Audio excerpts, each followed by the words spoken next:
پاکستان کی خوبصورت اور مقبول ترین ٹی وی ایکٹریس سنم بلوچ کا کہنا ہے کہ بچپن سے میں پائلٹ بننے کے خواب دیکھا کرتی تھی. کبھی سوچا بھی نہیں تھا کہ اداکاری کروں گی اور اس طرح مشہور ہو جاؤں گی. شہرت اچھی لگتی ہے لیکن بہت ساری چیزوں میں سے ختم ہو جاتی ہے. سنم بلوچ کا کہنا ہے کہ ان کی والدہ ماریہ بلوچ نے ان کی بہن سمرین کی بہت اچھی تربیت کی ہے.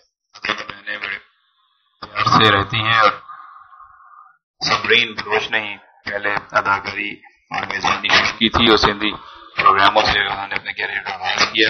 ان کے ساتھ ہی میں پروگرامس میں جایا کرتی تھی تو ایک دن ہمایوں سعید نے مجھے دیکھا اور کہا کہ کیوں نہ تم اداکاری کرو. ان کی آفس مجھے اداکاری میں کھینچ لائی اور اس طرح میں ایکٹریس بن گئی.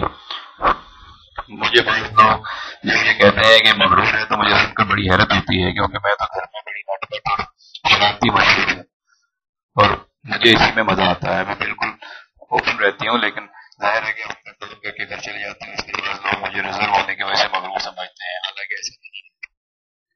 اپنے ساتھی اداکاروں کے بارے میں سنم بلوچ کا کہنا ہے کہ جو ساتھی اداکار اچھے ہیں، سینئر سے جونیئر سب کوآپریٹو ہیں، ان کے ساتھ مزہ آتا ہے کام کر کے. لیکن عمران خان کے ساتھ مجھے کام کرنے کا زیادہ مزہ آتا ہے.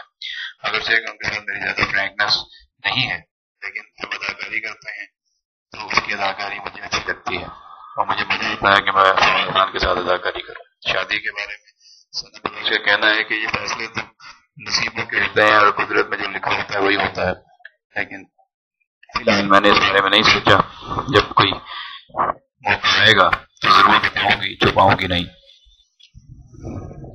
سنم بلوچ کے آنے والے ڈرامے اور ان کے اب تک کی پرفارمنس کے حوالے سے معلومات حاصل کرنے کے لیے، ان کے مختلف ایکٹرز اور ڈراموں کے بارے میں تفصیلات جاننے کے لیے آپ وزٹ کر سکتے ہیں پاکستان کی سرکردہ ویب سائٹ .com اور آپ اپنے خیالات کا اظہار بھی کر سکتے ہیں. اور سنم بلوچ کو پیغام دینا چاہیں یا اپنا معلومات شیئر کرنا چاہیں تو اس ویب سائٹ پہ کر سکتے ہیں.